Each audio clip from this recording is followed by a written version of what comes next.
Assalamualaikum warahmatullahi wabarakatuh. Di sini saya akan menjelaskan peta konsep tentang perkembangan emosi, sosial, dan spiritual peserta didik. Terdiri dari 4 sub. Yang pertama yaitu definisi perkembangan emosi, sosial, dan spiritual peserta didik. Yang kedua, karakteristik perkembangan emosi, sosial, dan spiritual peserta didik. Yang ketiga, faktor yang mempengaruhi perkembangan emosi, sosial, dan spiritual peserta didik. Dan yang keempat adalah implikasi perkembangan emosi, sosial, dan spiritual peserta didik. Baik, yang pertama saya akan menjelaskan tentang definisi perkembangan. Yang pertama, perkembangan emosi. Perkembangan emosi maksudnya yaitu perasaan yang ada dalam individu ataupun dalam diri seseorang. Kemudian yang kedua yaitu sosial. Maksudnya adalah kemampuan berperilaku sesuai dengan tuntutan sosial. Yang ketiga yaitu perkembangan spiritual. Spiritual maksudnya adalah keteguhan hati atau keyakinan seseorang. Kemudian yang kedua selanjutnya adalah karakteristik perkembangan. Yang pertama adalah emosi, sosial, dan spiritual. Baik, saya akan membahas yang pertama yaitu emosi. Emosi terdiri dari beberapa tahapan. Yang pertama adalah elicitors. Artinya adalah dorongan berupa situasi atau peristiwa. Yang kedua adalah reseptor atau aktivitas di pusat syaraf. Kemudian yang ketiga adalah state. State merupakan perubahan aspek fisiologi. Dan yang keempat adalah expression.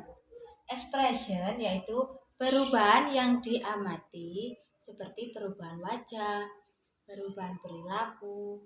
Dan yang kelima adalah experience yaitu pengalaman yang pernah terjadi, yaitu pengalaman emosi. Yang kedua adalah sosial.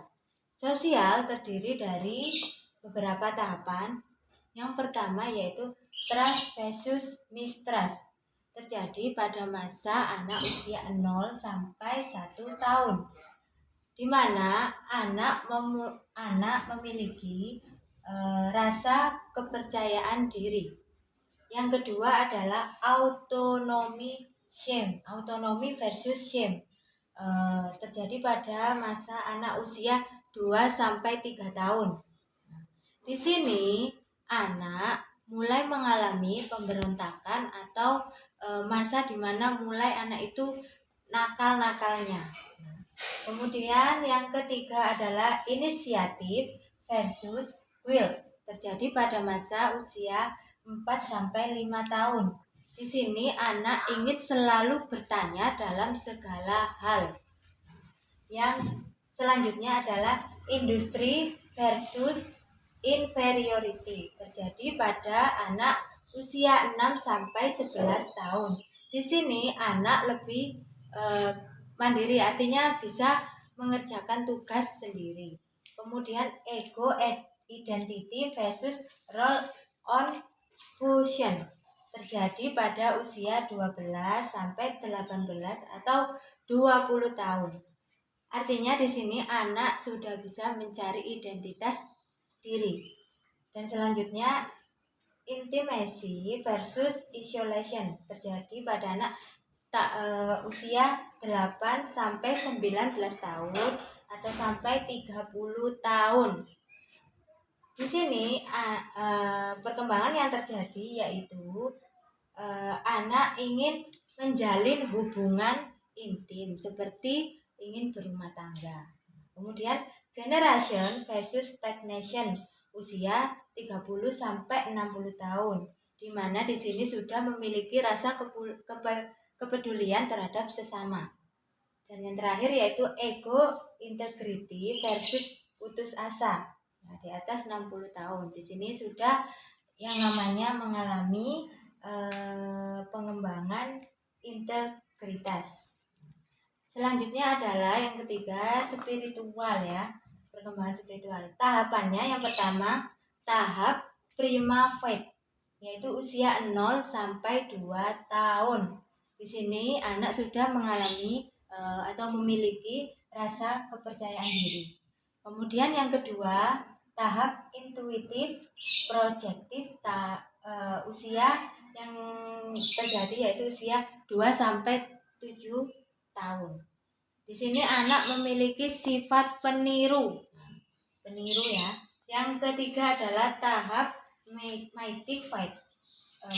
Tahap mythic literal fight, yaitu terjadi pada usia 7 sampai 11 tahun.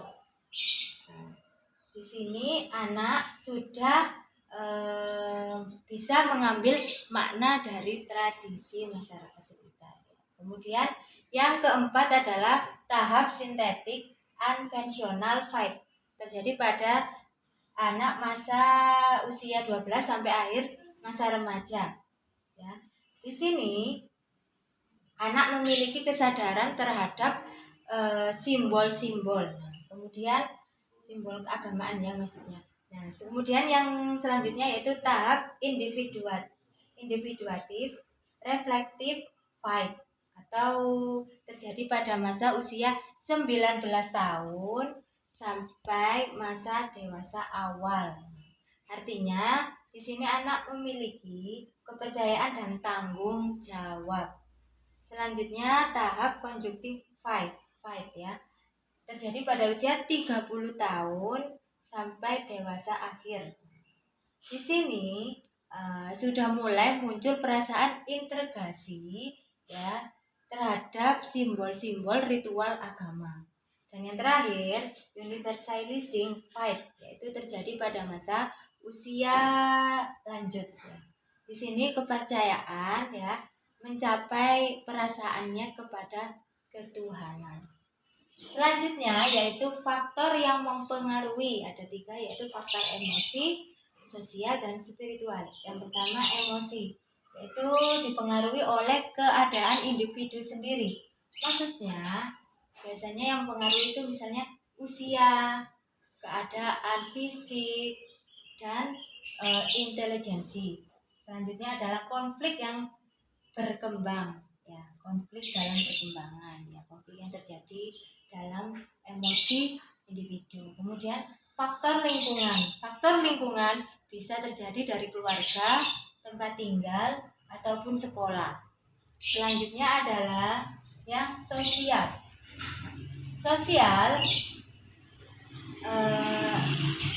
faktor yang mempengaruhi yang pertama adalah individu, maksudnya yaitu kematangan fisik dan psikis. Yang kedua adalah lingkungan keluarga, misalnya status anak, keutuhan keluarga ya, kebiasaan orang tua. Selanjutnya lingkungan di luar rumah, misalnya dengan teman sebayanya. Kemudian ada yang keempat yaitu pengaruh pengalaman sosial. Maksudnya di sini yaitu proses peserta didik dalam bersosialisasi. Yang terakhir yaitu spiritual. Spiritual faktor yang mempengaruhi yaitu pertama lingkungan keluarga, yaitu yang mempengaruhi misalnya perkembangan moral. Kemudian sekolah ya, sekolah misalnya mempelajari apa saja nilai-nilai agama tersebut. Kemudian pergaulan dengan temannya. Kemudian di masyarakat ya, sanksi-sanksi sosial apa saja yang ada di masyarakat. Genetis yaitu sifat yang diwariskan oleh orang tua. Dan yang selanjutnya yaitu tingkat penalaran. Apakah tingkat penalarannya semakin tinggi ataupun rendah. Kemudian teknologi yang sangat berperan. Teknologi sekarang semakin canggih. Kemudian implikasi Implikasi perkembangan emosi sosial dan spiritual peserta didik. Yang pertama, implikasi emosi strateginya yaitu guru dan orang tua harus lebih dekat dengan peserta didik, tidak ada jarak ya, agar lebih dekat. Kemudian terampil mengobservasi karakter peserta didiknya bagaimana antara guru dan orang tua. Tadi harus bisa mengobservasi, mencatat, ya, kemudian merekam perbuatan tersebut. Nah, ini yang ketiga, mencatat perbuatan peserta didik tadi. Nah, kemudian sosial, strateginya yaitu mengajarkan keterampilan sosial. Yang kedua yaitu strategi pembelajaran kooperatif ya, dengan kooperatif bisa menumbuhkan sikap kerjasama yang tinggi. Kemudian pemberian label yang pantas pada peserta didik. Kemudian memikirkan dampak perilaku peserta didik. Dan terakhir mengembangkan program mediasi teman sebayanya agar sikap sosialnya dengan teman itu bisa berkembang lebih baik. Kemudian yang terakhir spiritual, strateginya yaitu penghayatan terhadap agama. Kemudian pendekatan spiritual parenting dengan orang tua. Kemudian memupuk hubungan sadar anak dengan Tuhan. Menanyakan bagaimana hubungan Tuhan terlibat dalam aktivitas sehari-hari. Kemudian merenungkan bahwa Tuhan itu ada, diterapkan dalam jiwanya si anak.